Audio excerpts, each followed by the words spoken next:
네, 공천원금 1억 원 수사와 관련해서 내일은 강선우 의원이 경찰에 처음으로 소환 조사를 받게 됩니다. 경찰은 김경 시의원을 주말 동안에 더 불러서 추가로 조사를 했는데요. 김 시의원이 거부를 해서 강선우 의원실에 전직 보좌관과의 대질 신문은 불발됐습니다. 국민 여러분께 거듭 죄송하다는 말씀 드리겠습니다. 전 보좌관 그런데 현재 제가 하지 않은 그런 진술 그리고 추측정 보도가 너무 난무하고 있는 것 같습니다. 전 보좌관이 현금 액수 지정한 거 맞습니까? 1억 원 건넬 당시 강선우 의원 같이 있었습니까? 대질 신문 응할 계획이십니까? 오늘 대질 조사는 거부하신 거예요? 네, 사실대로 진술하였습니다. 아니면 전 보좌관 집이 거부한 건가요?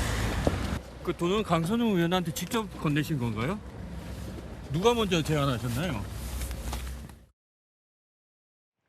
네, 조사를 받으러 들어갈 때는 추측성 보도가 너무 난무하고 있다. 이렇게 언론에게 약간 항의성 멘트를 했었는데 나오면서는 그냥 사실대로 조사받았다. 이런 답변만 했습니다. 저희가 좀 취재를 해보니까 대질 조사를 강선우 의원의 전직 보좌관과 하려고 했더니 김경시 의원이 거부를 하는 바람에 이루어지지 못했다. 이런 소식이 좀 전해지더라고요. 강성필 부대변인 보시기에는 네. 왜 거부를 했을까요?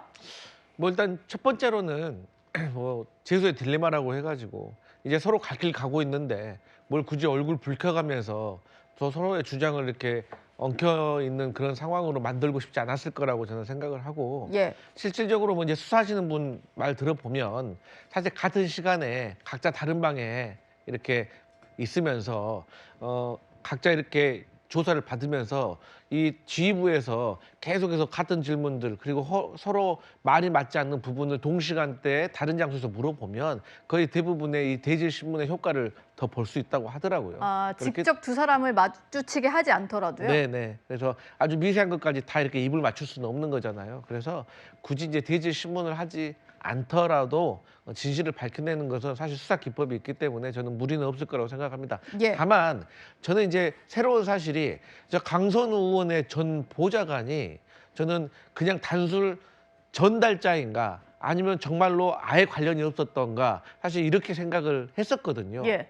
그런데 지금 좀 흘러가는 내용들을 보면 이 강선우 의원의 전 보좌관도 조금 이 돈을 주고받는 데 있어서 좀 관련이 돼 있는 것이 아닌가 그렇게 의심할 수밖에 없는 상황으로 전개가 되고 있는 것 같습니다. 예. 내일은 강선우 의원이 경찰에 소환을 됩니다. 지금 세 사람의 진술이 조금씩 달라요. 강선우 의원은 나중에 알았다라고 하고 있고 전직 보좌관은 나는 그냥 전달만 했을 뿐이고 안에 뭐가 들어있었는지 몰랐다. 그리고 3명 있는 자리에서 1억을 줬다. 김경시 의원이 얘기를 하고 있습니다. 구자룡 변호사 보시기에는 이 정도면은 내일 3명에 대한 이제 3자 대면 조사가 좀 필요한 그런 상황인가요? 물론 응할지는 모르겠어요. 그렇죠. 근데 사실 지금 이제 언론에서는 대질 조사에서 동의가 필요하다 이런 보도가 많이 나오고 있는데 형사소송법상으로는 사실 동의가 필요하지 않습니다. 그래요? 그러니까 경찰이 대질 조사를 꼭 하겠다는 의지가 별로 없어서 그런 것 아, 같은데. 거부를 해도 하려면 할 수 있는 건가요? 그렇죠. 그게 형사소송법상으로 어떻게 돼 있냐면은 검사 또는 경찰 같은 경우에는 대질 조사를 할 수 있다 이렇게 돼 있거든요. 예. 그래서 어떻게 하냐면 실제로 양쪽 방에다 2명을 이제 불러가지고 조사를 하다가 조서를 만들 때 이때 옆방에 있던 무슨 피의자를 입실하게 하다 이렇게 해가지고 그 상황을 딱 기재를 그때부터 같이 해요. 그래서 예. 김경 씨가 나는 대질 조사 원하지 않습니다라고 하면은 그 남모보좌관에 대해서 계속 물어봐요. 계속 물어보면은 옆에서 김경 시의원에 대해서 남모보좌관 방금 이렇게 얘기했는데 어떠세요라고 하면은 자기가 원하지 않으면은 진술 거부를 합니다. 묵묵부답하다, 묵묵부답하다, 답변 거부하다 이렇게 하면 계속 말려 들어가거든요. 예. 그러니까 옆에서 얘기하는 거에 대해서 아무런 반박을 못 한다라고 하면은 입지가 굉장히 좁아지죠. 그러니까 사실 대질 조사가 이 사건 같은 경우에는 유의미하거든요. 왜냐하면 네. 시간도 오래됐고 증거인멸 기회도 줬고 예. 무슨 CCTV나 이런 게 있는 것도 아니기 때문에 진술끼리 부딪히잖아요. 이 사건은 사실 김병기 의원의 녹취 파일 없었으면 이게 진행도 안 됐을 사건이거든요. 그러니까 그 핵심이라는 건 사실 대질을 통해서 뚫어야 되지 않겠나 이런 생각을 하는데 결국은 자기 주장 서로 팽팽하게 해라. 나중에 법원 가가지고 맞부딪히는 진술 조서끼리 해가지고 정리하세요. 그러니까 시간도 벌어주는 게 이렇게 해서 남모보좌관의 진술이 확인되면은 다음번 조사에서 저는 그거에 대한 방어 논리가 이겁니다. 그러니까 네. 사실 지금은 경찰보다 공동 피의자 남모보좌관의 추궁이 더 무섭거든요. 예. 그 상황을 벗어나게끔 해준 것만으로도 사실 시간이 더 오래 갈 수밖에 없지 않나 이런 생각이 들고 저는 생각에 대질 조사는 강선우 의원과 김경 시의원 간에는 있어야 되지 않겠는가. 그 둘 간에는 꼭 있어야 예, 된다. 있어야 되지 않겠는가. 그리고 제가 보기에도 남모보좌관은 단순 심부름꾼은 아닌 걸로 생각이 됩니다. 대뜸 1억 원이란 돈을 마련해 올 수 없거든요. 네. 그러니까 의견 교환이 한참 오랫동안 있고, 그러고 그 원하는 돈을 맞춰 왔기 때문에 서로 이게 받아가지고 가는 과정이 있을 수 있는 거니까 즉흥적일 수 없거든요. 이건 꽤 오랜 시간 동안 연락이 있었고, 그 의사 연락 과정의 상당 부분은 그 보좌관이 주도를 했을 겁니다. 그러니까 예. 셋 다 이거는 혐의를 피해갈 수 없다. 그냥 제가 보기에는 셋 다 구속영장 청구되면 아마 남모보좌관 정도가 기각되고 2명 구속되는 그 정도 사안으로 가야 되는 게 맞지 않나 이렇게 평가하고 있습니다. 예. 오늘 또 재밌는 주장을 하신 분이 있는데 홍준표 전 대구시장이요. SNS에 이런 글을 올렸습니다. 방금 말씀하신 것처럼 이제 뭔가 가격표가 좀 매겨져 있는 거 아니냐, 좀 정해진 액수를 부른 거 아니냐 이런 의혹들도 좀 있는 상황에서 예전에 본인이 겪었던 일이라고 좀 가격을 공개를 했는데 재공천을 해주면 15억을 주겠다는 의원도 있었고 또 뭐 10억을 줄 테니까 공천해달라는 이제 서울시 간부 공무원도 있었다 이런 주장을 했는데요. 이현종 위원님 정치권 워낙 오래 출입하셨으니까요. 이게 뭐 관행적으로 이제 말이 나오던 얘기들인가요? 네, 저도 뭐 소문을 많이 들었습니다. 뭐 일단 이 공천 시즌이 되면 공천 발표하러 내려오다가도 사람 이름이 바뀐다 이런 예. 이야기도 있었어요. 네. 계단에서 지우고 딴 사람 쓰고 뭐 이런 이야기도 있었습니다. 제가 목격하기도 했고 아 그렇군요. 그만큼 이게 그러니까 모르죠. 내막 자체는 왜 갑자기 바뀌었을까? 그러니까 모르고 특히 이제 지방 의원들이나 기초단체장들은 현역 국회의원들의 영향력이 굉장히 큽니다. 예. 그리고 또 이렇게 되면 지역구 운영 자체를 사실은 지방 의원들이 거의 하거든요. 이제 그런 상황이 있고, 그러니까 지방자치가 김대중 대통령 때 이제 도입을 해서 시작을 했지만 이게 이제 오래되면서 정말 지방자치라는 그런 목적보다는 예. 지역의 토라든지 또 국회의원의 측근이라든지 이런 사람들이 계속적으로 공천, 즉 공천만 하면 당선되는.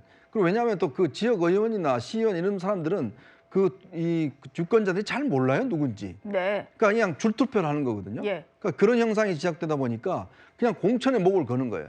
즉 뭐 어떤 사람도 공천 받으면 당선되고 안 받으면 당선 안 되고 이런 사람이 되니까. 그러니까 사람보다는. 네. 그러다가 결국은 국회의원들 뭐 뒤치다꺼리 하고 뭐 정치자금 모으고 이런 역할을 하다가 그 다음 또 이제 공천 받는.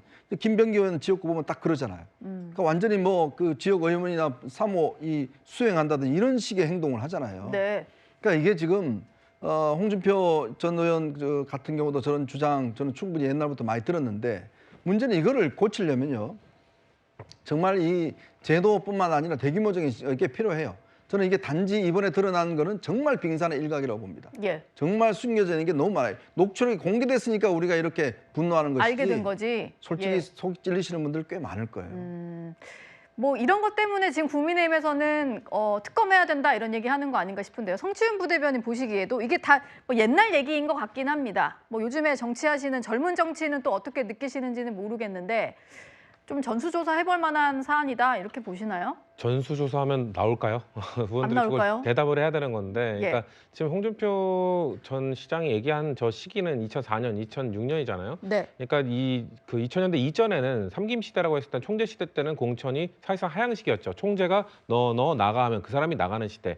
거기서 이제 21세기 들어서 2000년대 들어서 이제 상향식 공천으로 점점 이게 변모하는 시기인데 저 때는 아직 변모하기 전입니다. 그렇기 때문에 경선이라는 제도도 거의 없었고요. 네. 그냥 광역의원, 기초의원, 구청장도 그냥 지도부에서 꽂으면 그 공심위에서 꽂으면 그냥 되던 시기고 사실상 2010년대 전후로 해서 그때부터 이제 경선 제도라는 게 좀 활성화되면서 지금까지 온 거거든요. 근데 지금 이번 김경 시의원 문제도 결국 경선을 했어야 되는데 경선 안 하고 단수를 꽂아버린 거잖아요. 예. 그리고 심지어 경선을 나갈 자격도 안 됐다고 판단을 받았던 사람을 올린 거기 때문에 그런 겁니다. 지금 아마 저게 만연해 있지는 않을 거라고 좀 보는데 지금까지는 지금은요? 아마도 왜냐하면 경선을 시키는 분들이 있어요. 예. 지역위원장에는 불구하고 자기 생각 꽂지 않고 경선을 시키는 분들이 있는데 그런데 단수로 막 발표가 되는 부분들이 있으면 그런 부분은 이제 권력을 좀 행사하거나 이런 가능성이 좀 있겠죠. 그렇기 때문에 저는 아예 그냥 전면 경선화 시켜버리거나 아예 단수 공천 자체를 불가능하게 하거나 왜냐면 단수 공천 자체를 불가능하게 하면은 김경시 의원처럼 돈을 줬는데 내가 경선에서 떨어졌는데 그럼 내 돈은 나를 못 만들어줬네 이렇게 돼버려지잖아요. 그렇기 예. 때문에